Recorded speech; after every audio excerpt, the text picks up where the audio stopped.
Welcome back everyone to Dysphagia Help with Food and Drinks. I'm sorry it's been a little bit of time since my last vlog. Life's been really busy, and to be completely honest, I found it quite difficult to do this next two set of videos. Difficult because there's so much information around at the moment. It's quite a talking point for speech and language therapists. I had to really think about what angle I wanted to take, who I wanted to focus the videos on, and what information I would cover. So here we are. I've got two videos coming up talking all about thickener, thickening products, thickening fluids as a treatment for dysphagia.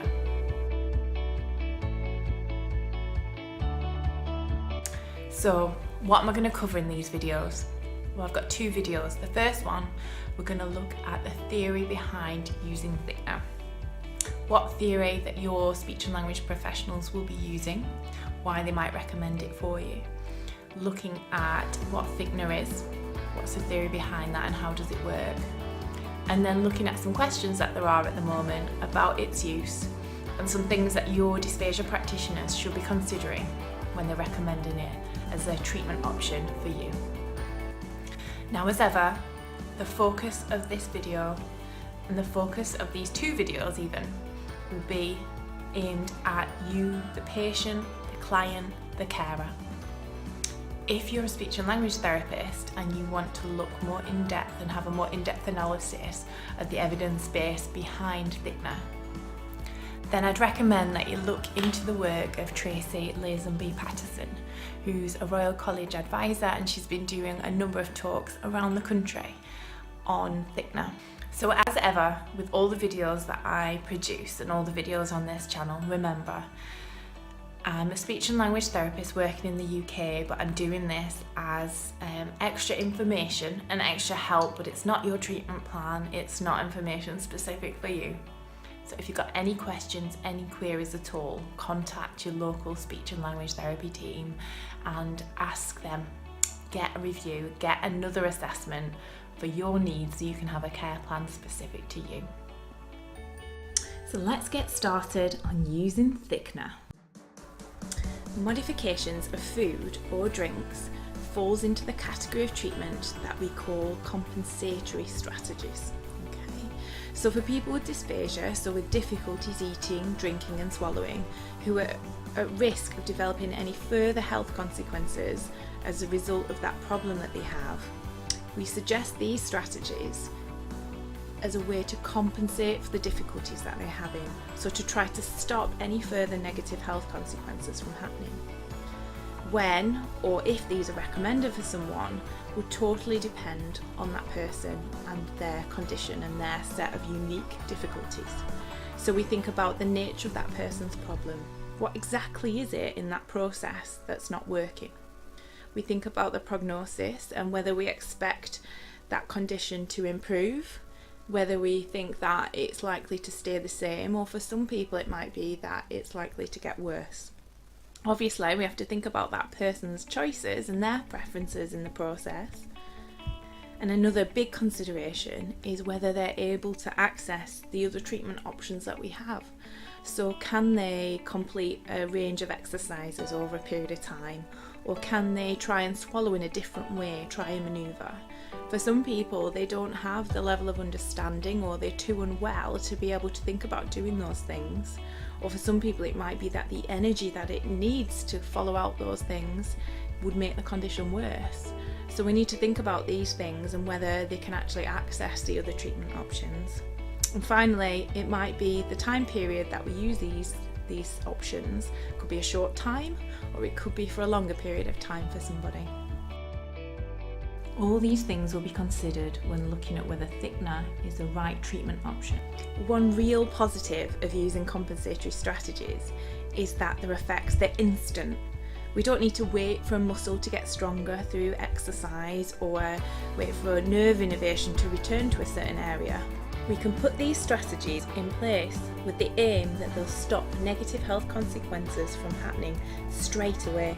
But on the flip side, we also need to be aware that compensatory strategies, thickening drinks, adapting the texture of food, They don't change the underlying problem or impairment. So that is still there when we're using these things, but what they will do is compensate for the possible effects that it might have.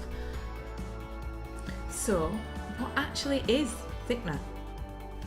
Thickener is a product that we add to food or to drinks, and when we add it, it increases the viscosity of that liquid or that food. Now, viscosity, when we think what is that, what that means is it increases the thickness, it increases the resistance of that food or that drink to flow when it's poured. So if you imagine honey and we compare that to water, honey has a higher viscosity because when we try and pour it, it's a lot slower, it's a lot thicker, it seems almost stickier. Okay, so honey would have a higher viscosity than water, so thickener is a product that increases the thickness and the resistance of a fluid or a food to flow. So why would we consider using that for people with dysphagia? Firstly, if someone had difficulty collecting and transporting fluid in their mouth, they found that very difficult. It was so fast, it was so thin, and the way that they were able to move the muscles of the mouth meant that they could not collect it, they could not move it in an effective way. Then I would consider trying thickened fluids compared to thin fluids to see if that gave them that difference, gave them that little bit extra time and control over those fluids because they were slower and thicker in the mouth. Secondly, if someone had a low sensory awareness of fluid in the mouth, then by thickening that fluid to a much thicker consistency, it would change the sensory properties of that fluid, and that could be the difference in giving that person the awareness that that fluid was in their mouth and the ability to then process it, transport it and swallow it.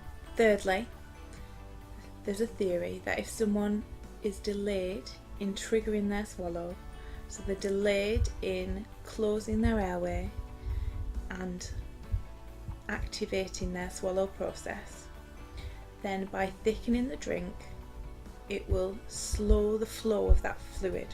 So it will slow the flow of it through the mouth and then through the throat.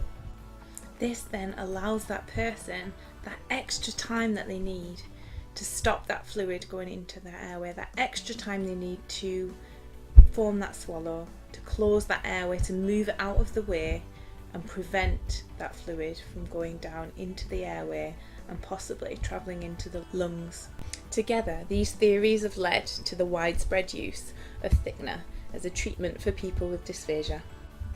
There are a number of questions that are associated with the use of thickener. This is related particularly to the strength of the evidence that underpins its use, thinking about who took part in the studies that have been performed and what their specific difficulties were. There's questions over whether the information from studies with that client group can be generalised to other types of populations and other people with different types of difficulties. The second question is whether the effectiveness of thickener varies depending on how thick the fluid is. It can't be assumed that thickener is effective across the board, irrespective of the thickness of the fluid. The research studies showed that fluids of a greater thickness were more effective in reducing aspiration, but not for everybody. So when we're recommending thickener, we have to be certain that it's going to be effective. The effectiveness of using thickener also varies depending on the volume of fluid that's drunk at one time. And so when making guidelines, we need to think about how much fluid people are drinking in one go and whether thickener will be effective if someone's drinking a large volume versus whether someone's drinking a small amount at one time. Additionally, where we know that somebody is aspirating, so where the food or fluid is going into the lungs, if that fluid has thickener in it, there's questions about the effect of that thickener in the lungs versus fluids that are not thickened, such as water, and whether that could have a greater impact and it could encourage greater infection to develop. We also need to think about what people's perceptions are of thickened drinks and how willing they are to drink drinks that are thickened. if that person's really against it, or it means that they don't want to drink as often, then we need to think about the risk of someone being dehydrated versus the risk of them aspirating fluid. And furthermore, we need to think about the impact that having thickened fluid will have on someone's well-being, on their happiness and their quality of life from day to day when they're drinking. Thickener has also been shown to respond differently to different types of fluids. So thickening water versus thickening a cup of tea can vary because of the properties of the fluid that you're thickening. Many of the research studies have been carried out with water, and so have not tested the effectiveness with other types of drinks. When we're recommending using thickener, we have to make sure that people understand what thickness it is that they need to achieve, and that they aim to achieve that in every drink that they have, irrespective of the type of drink. Source or medication. If you're thickening fluid, you're thickening all your fluids, not just your drinks. Don't forget that.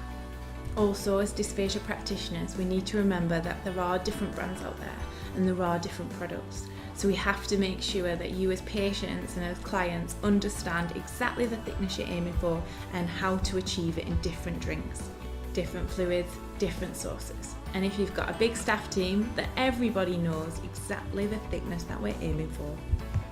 What's certain is that where you've been recommended thickener and it's been prescribed for you, you should always continue to take it and use it. But if you want to understand or find out more, then book a review appointment with your local speech therapist or dysphagia practitioner to discuss this further.